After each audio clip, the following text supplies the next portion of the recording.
ರಾಜ್ಯದ ವಿಧಾನ ಪರಿಷತ್ ಚುನಾವಣೆ ಘೋಷಣೆಯಾಗಿದ್ದು, ನೈಋತ್ಯ ಪದವೀಧರ ಕ್ಷೇತ್ರಕ್ಕೆ ಪಕ್ಷೇತರ ಅಭ್ಯರ್ಥಿಯಾಗಿ ಕೆ. ರಘುಪತಿ ಭಟ್ ಆದ ನಾನು ಸ್ಪರ್ಧೆ ಮಾಡುತ್ತಿದ್ದು, ಎಲ್ಲ ಪದವೀಧರರು ನನಗೆ ಮತ ನೀಡಿ ನನ್ನನ್ನು ಗೆಲ್ಲಿಸಿ ಎಂದು ನೈಋತ್ಯ ಪದವೀಧರ ಕ್ಷೇತ್ರದ ಪಕ್ಷೇತರ ಅಭ್ಯರ್ಥಿ ಕೆ. ರಘುಪತಿ ಭಟ್ ರವರು ತಿಳಿಸಿದರು. ನಾನು ಶಾಸಕನಾಗಿದ್ದಾಗ ಪ್ರಾರಂಭ ಮಾಡಿದ್ದು ಉಡುಪಿ ಮಣಿಪಾಲ್ ರಸ್ತೆ, ಇವತ್ತು 80 ಫೀಟ್ ರಸ್ತೆ, ಇತ್ತೀಚೆಗೆ ಆದದ್ದು 100 ಫೀಟ್ ರಸ್ತೆ ವಿತ್ ಲ್ಯಾಂಡ್ ಅಕ್ವಿಷನ್ ಯಾವ ರೀತಿ ಆಗಿದೆ ಅಂತ ನೀವು ಗಮನಿಸಬೇಕು. ಅಭಿವೃದ್ಧಿಯ ದೃಷ್ಟಿಯಿಂದ ಕುಡಿಯುವ ನೀರಿದ್ದಿರ್ಬೋದು, ಕಿಂಡಿ ಅಣೆಕಟ್ಟುಗಳು, ಉಪ್ಪು ನೀರಿನ ತಡೆಗಟ್ಟುಗಳು, ಈ ರೀತಿ ಕ್ರಿಯಾಶೀಲವಾಗಿ ಶಾಸಕನಾಗಿ ಕೆಲಸ ಮಾಡಿದಂಥ ಅನುಭವ ಇದೆ.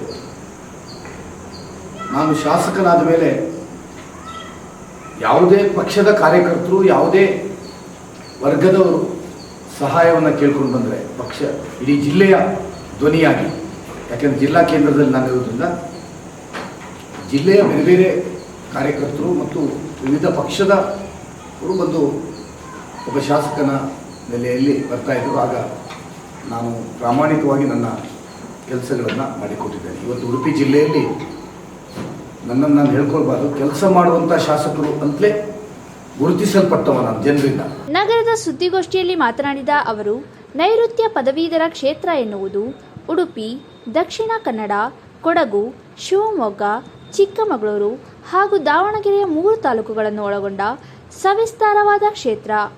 ಚಿಂತಕರ ಚಾವಡಿ ಎಂದೇ ಕರೆಸಿಕೊಳ್ಳುವ ಮೇಲ್ಮನೆಗೆ 3 ಬಾರಿ ಶಾಸಕನಾಗಿ ಅನುಭವ ಇರುವ ಈ ನಾಡಿನ ಪ್ರಜ್ಞಾವಂತ ಪದವೀಧರರ ಮೂಲಭೂತ ಅಗತ್ಯತೆಗಳನ್ನು ಪ್ರಾಮಾಣಿಕವಾಗಿ ಪೂರೈಸುತ್ತೇನೆ ಎಂದು ಹೇಳಿದರು. ಶಾಸಕರುಗಳು ಇಡೀ ದೇಶದಲ್ಲಿ ಮಾಡದಿದ್ದಂಥ ವಿಶಿಷ್ಟವಾದಂಥ ಕಾರ್ಯಕ್ರಮಗಳನ್ನು ನಾನು ಶಾಸಕತ್ವದ ಅವಧಿಯಲ್ಲಿ ಮಾಡಿದ್ದೇನೆ. ಅದರಲ್ಲಿ ಒಂದು ಉದಾಹರಣೆಯನ್ನು ಕೊಡಬೇಕು ಅಂತಾದರೆ,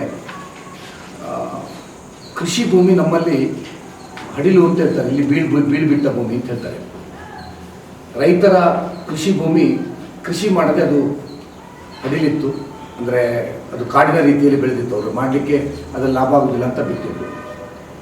2020ರಲ್ಲಿ ಕೋವಿಡ್ ಬಂದಾಗ ನಾನೊಂದು ನಿಟ್ಟೂರು ಹೈಸ್ಕೂಲು ಅಂತ ಹೇಳುವುದರ ಎಜುಕೇಷನ್ ಸೊಸೈಟಿ ಅಧ್ಯಕ್ಷ ನಾನು. ಅಲ್ಲಿ ಸುವರ್ಣ ಮಹೋತ್ಸವವನ್ನು ಆಚರಿಸುವಾಗ ಕೋವಿಡ್ ಬಂದದಿಂದ ನಾವು ಸಂಭ್ರಮ ಮಾಡಲಿಕ್ಕಾಗಲಿಲ್ಲ. ಆಗ ನಾವೆಲ್ಲ ಸೇರಿಕೊಂಡು ಕ್ರಿಯಾಶೀಲವಾದ ಕೆಲಸ ಮಾಡೋಣ ಲಾಕ್ಡೌನ್ನ ಸಂದರ್ಭದಲ್ಲಿ ಇಂಥ 50 ಎಕರೆ ಇಂಥ ನಮ್ಮ ಶಾಲೆಯ ಸುತ್ತಮುತ್ತಲಿನ ಕೃಷಿಯನ್ನು ತಗೊಂಡು ಕೃಷಿ ಮಾಡಿ ನಮ್ಮ ಹಳೆ ವಿದ್ಯಾರ್ಥಿಗಳನ್ನು, ಮಕ್ಕಳನ್ನು, ಶಿಕ್ಷಕರನ್ನು ಸೇರಿಸಿಕೊಂಡು ಪ್ರಾರಂಭ ಮಾಡಿದ್ದು ಅತ್ಯಂತ ಯಶಸ್ವಿಯಾಗಿ ಸಾವಯವ ಮಾಡಿದೆವು. ಅದರಿಂದ ಪ್ರೇರಿತ ನಾನು ಆ ವರ್ಷವೇ ಘೋಷಣೆ ಮಾಡಿದೆ, ಮುಂದಿನ ವರ್ಷ ಉಡುಪಿ ವಿಧಾನಸಭಾ ಕ್ಷೇತ್ರಾದ್ಯಂತ ಹಡಿಲು ಭೂಮಿ ಕೃಷಿ ಆಂದೋಲನವನ್ನು ಮಾಡ್ತೇವೆ ಅಂತ. 21ನೇ ಇಸ್ವಿಯಲ್ಲಿ ಫೆಬ್ರವರಿಯಲ್ಲೇ ಪ್ರಾರಂಭ ಮಾಡಿ ಬೆಳಿಗ್ಗೆ 7 ಗಂಟೆಗೆ 6:30 ಗಂಟೆಗೆ ಹೊರಡ್ತಾ ಇದ್ದೆ ನಾನು. ರಾತ್ರಿವರೆಗೆ ಗದ್ದೆಗಳಲ್ಲಿ ಕೆಲಸ ಮಾಡ್ತೇವೆ. ಆಗಲೂ ಸೆಕೆಂಡ್ ಲಾಕ್ಡೌನ್ ಬರ್ತಿತ್ತು. ರೈತರ ವಿಶ್ವಾಸಗಳನ್ನು ಪಡ್ಕೊಂಡು ಸುಮಾರು 1,500 ಎಕರೆ ಹಡಿಲಿದ್ದ ಭೂಮಿಯನ್ನು, ಕೃಷಿಯನ್ನು ನಾವು ಕೇದಾರೋತ್ಥಾನ ಟ್ರಸ್ಟ್ ಅಂತ ಹೇಳುವಂಥ ಟ್ರಸ್ಟ್ ಮಾಡಿ ಆ ಮೂಲಕ ಸಾವಯವ ಕೃಷಿ ಮಾಡಿ ಸುಮಾರು 800 ಟನ್ ಸಾವಯವ ಭತ್ತವನ್ನು ಬೆಳೆದು ಅದರ ಅಕ್ಕಿ ಇವತ್ತು ಉಡುಪಿ ಕೇದಾರ ಕಜೆ ಅಂತ ಅಕ್ಕಿಯನ್ನು ಇವತ್ತು ದೇಶ ವಿದೇಶಾದ್ಯಂತ ಅಮೆಝಾನ್ ಮೂಲಕ ಮಾರುಕಟ್ಟೆಯನ್ನು ಪ್ರಾರಂಭ ಮಾಡಿ ಅತ್ಯಂತ ಯಶಸ್ಸಾಗಿದೆ. ಅಂದರೆ ಇಡೀ ದೇಶದಲ್ಲಿ ಯಾವುದೇ ಶಾಸಕ ಮಾಡದಿದ್ದಂಥ ಕೆಲಸ ಇದು. ಅದು ಸುಲಭದ ಕೆಲಸ ಅಲ್ಲ. 5 ಎಕರೆ ಜಮೀನಿನಲ್ಲಿ ಕೃಷಿ ಮಾಡಬೇಕಾದ್ರೆ ಎಷ್ಟು ಕಷ್ಟ ಇತ್ತು. ಅದು ಒಂದು ಸಾಮಾಜಿಕ ಆಂದೋಲನವಾಗಿ, ಇದು ನಾನು ಒಬ್ಬನೇ ಮಾಡಿದ್ದಲ್ಲ. ಇದಕ್ಕೆ ಉಡುಪಿ ವಿಧಾನಸಭಾ ಕ್ಷೇತ್ರದ ಶಾಸಕರ ಅಧ್ಯಕ್ಷರಾಗಿದ್ದು ನಾನು, ರಘುಪತಿ ಭಟ್ರು ಅಂತಲ್ಲ, ಶಾಸಕನಾಗಿ ಅಧ್ಯಕ್ಷ, 19 ಪಂಚಾಯತ್ನ ಅಧ್ಯಕ್ಷರು ಟ್ರಸ್ಟಿಗಳು, ನನ್ನ ನಗರಸಭೆಯ 35 ಸದಸ್ಯರು ಟ್ರಸ್ಟಿಗಳು, ಅದರಲ್ಲಿ ಕಾಂಗ್ರೆಸ್ನವರು ಇದ್ದರು. ಈ ಚುನಾವಣೆ ಇದಕ್ಕೆ ಸೂಕ್ತವಾದ ಚುನಾವಣೆ. ಯಾಕಂದರೆ ಇದರಲ್ಲಿ ಚಿಹ್ನೆ ಇಲ್ಲ.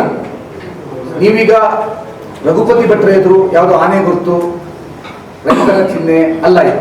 ಇಲ್ಲಿ ಹೆಸರಿನ ಮುಂದೆ ಒಂದು ಹಾಕು. ಧನಂಜಯ ಸರ್ಜೆಗೂ ಕಮಲದ ಚಿಹ್ನೆ ಇಲ್ಲ. ಧನಂಜಯ ಸರ್ಜೆ ಎದುರು ಒಂದು ಹಾಕಿದ್ರು. ಆಗ ನಮಗೆ ಕನ್ವಿನ್ಸ್ ಆಯಿತು.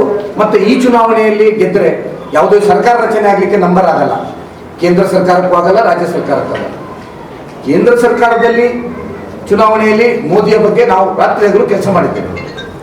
ಹಾಗಾಗಿ ಈ ಚುನಾವಣೆಯಲ್ಲಿ ನನಗೆ ಸ್ಪರ್ಧೆ ಮಾಡುವಾಗ ನನಗೆ ಕನ್ವಿನ್ಸ್ ಆಯಿತು ಏನು ಅಂದರೆ, ನಾನು ಪಕ್ಷೇತರವಾಗಿ ಗೆದ್ದರೆ ಪಕ್ಷ ವಿರೋಧಿ ಆಗುವುದಿಲ್ಲ ಅಂತ ಹೇಳುವ ಕಾರಣಕ್ಕೋಸ್ಕರ ನಾನು ಸ್ಪರ್ಧೆ ಮಾಡಿದ್ದೇನೆ. ಇವತ್ತು ನನ್ನ ಟಾರ್ಗೆಟ್ ಇರುವಂತಹದ್ದು ಪದವೀಧರ ಕ್ಷೇತ್ರದ ಮತದಾರರು. ಸುದ್ದಿಗೋಷ್ಠಿಯಲ್ಲಿ ತುಡಕೂರು ಮಂಜು, ಶ್ರೀಕಾಂತ್ ಪೈ ಹಾಗೂ ಇನ್ನಿತರ ಮುಖಂಡರು ಉಪಸ್ಥಿತರಿದ್ದರು.